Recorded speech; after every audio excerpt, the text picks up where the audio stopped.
मनुष्य की एक विशेष प्रवृत्ति होती है, वो कभी स्वयं से संतुष्ट नहीं रहता, कभी स्वयं से प्रसन्न नहीं रहता। जो है उससे अधिक पाना चाहता, जो पा लिया उससे आगे बढ़ना चाहता, अपने जीवन में बदलाव, परिवर्तन लाना चाहता। और ये प्रवृत्ति संसार में सबसे महान है, क्योंकि इसी प्रवृत्ति के चलते संसार में विकास होता है। किंतु इस बदलाव के लिए मनुष्य उसकी खोज में रहता है जो उसके जीवन में बदलाव ला सके, उसे मार्ग दिखा सके, उसके जीवन में परिवर्तन ला सके। और इसके लिए मनुष्य संसार भर में उसे खोजता है जो उसके पास है।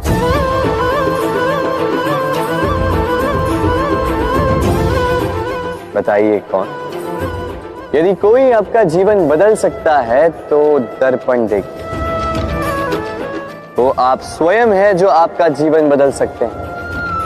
वो आप स्वयं है जो स्वयं को मार्ग दिखा सकते हैं, जीवन में बदलाव ला सकते हैं, परिवर्तन ला सकते हैं। इसलिए पहचानिए अपनी भीतर की शक्ति को और विश्वास कीजिए, इस संसार में आपसे अधिक शक्तिशाली और कोई नहीं। जीवन बदल जाएगा। और अंधविश्वास का नहीं, आत्मविश्वास का हाथ थामे आपकी समस्याएं स्वतः दूर हो जाएंगी। मन बड़ी ही विचित्र कृति है। ये मन शरीर के किस अंग में बसता है कोई नहीं जानता, किंतु संपूर्ण शरीर इस मन की इच्छा साकार करने के लिए प्रयास करता रहता है। अब यदि मन कुछ खाने का करे तो व्यक्ति उसकी वनो उपवनों की इच्छा साकार करने का माध्यम ढूंढता रहता है। अब यदि मन किसी को शत्रु समझ ले तो व्यक्ति उसे नष्ट करने का हर संभव प्रयास करता है। अब यदि मन किसी से प्रेम करे तो उसकी प्रसन्नता के लिए हर सीमा लांघने के लिए सज्ज रहता है। परंतु जीवन सुखद हो इसके लिए आवश्यक है कि मन खाली हो। इस बांसुरी की भांति भीतर कुछ भी नहीं, न राग है न द्वेष, तब भी तार छेड़ने पर स्वर निकलता है। इसी प्रकार मन को भी भावनाओं से मुक्त रखना आवश्यक है। स्मरण रखिए, मन में कुछ भर के जियोगे तो मन भर के जी नहीं पाओगे। भूल और मनुष्य, इन दोनों का संबंध कुछ वैसा है जैसा पंख और चिड़िया का, जैसा धारा और नदिया का। यदि भूल मनुष्य के स्वभाव का इतना महत्वपूर्ण अंग है तो आप सोचिए, इस पर लज्जा क्यों? इस पर लज्जा करना ठीक है ही नहीं। वैसे देखा जाए तो भूल हमें स्वयं को और श्रेष्ठ बनाने का अवसर देती है, पहले से अच्छा प्रदर्शन करने की प्रेरणा देती है। अब कदाचित आप में से कुछ इस बात से सहमत नहीं हो, क्योंकि बहुतों की दृष्टि में भूल दोष को जन्म देती है, दोष अपराध को, और अपराध के लिए क्षमा नहीं, दंड मिलना चाहिए।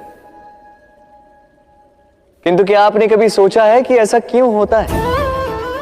क्या कारण है इसका? इसका कारण है भूल स्वीकार करने से बचना। यदि आप कोई भूल करोगे और उसे स्वीकारोगे नहीं तो वो भूल दोष में बदल जाएगी और वो दोष अपराध। तो साहस रखिए, अपनी भूल को स्वीकार करना अपनी भूल को सुधारने की दिशा में सबसे पहला कदम होता है। और स्मरण रखिएगा, यदि कुछ अपराध है तो वो है समय पे अपनी भूल ना स्वीकार। हमारा शरीर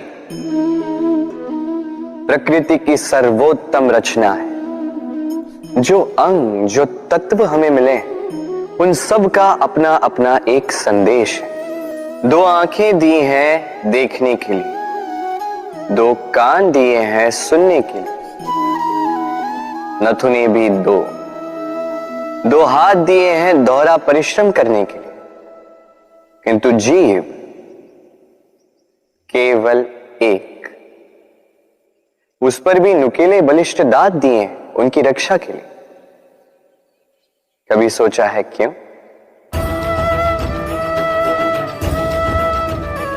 क्योंकि शब्द और शब्दों का उपयोग मनुष्य का सबसे बड़ा शस्त्र है, जिसका उपयोग जितना सोच समझकर किया जाए, मनुष्य जीवन में उतना ही ऊपर उठता है।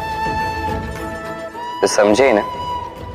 देखो, सुनो, समझो अधिक, बोलो कम। मनुष्य का स्वभाव है कमाना, संग्रह करना, फिर चाहे वो धन हो, नाते हो, संबंध हो या हो प्रसन्नता। परंतु क्या आपने कभी सोचा है, नियति ने यह संग्रह करने की प्रकृति मनुष्य में क्यों डाली? एक बीज से पौधा पनपता है, उसके भोजन से फल संग्रहित होता है। क्यों? इसलिए ताकि वृक्ष उसे स्वयं खा सके? नहीं, बल्कि इसलिए ताकि वो भूखे जीवों में बांट सके। अब आप पूछेंगे कि इसमें वृक्ष का क्या लाभ? लाभ है, क्योंकि जो बांटता है वो मिटता नहीं। जो फल ये जीव खाते हैं वो उसके बीजों को वातावरण में बिखेर देते हैं, जिससे जन्म लेते हैं नए वृक्ष। उसकी जाति, उसका गुण, उसकी मिठास अमर हो जाती है। इसलिए स्मरण रखिएगा, अमीर होने के लिए एक एक क्षण संग्रह करना पड़ता है, किंतु अमर बनने के लिए एक एक कण बांटना पड़ता है। कभी बरगद के वृक्ष को देखा है? कितना विशाल होता है। कभी कभी भय लगता है कि इन भारी डालों का बोझ ये तना सह भी पाएगा या नहीं। भय लगता है कि कहीं ये वृक्ष टूट कर न गिर जाए, किंतु नहीं। समय पड़ने पर शाखाओं से निकलने वाली ये बेलें धरती की ओर बढ़ती और फिर स्वयं जड़ बनकर इस वृक्ष को सहारा देती।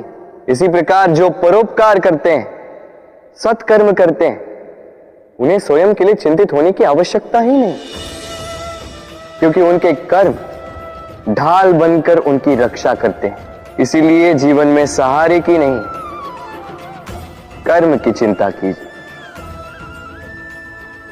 राधे राधे।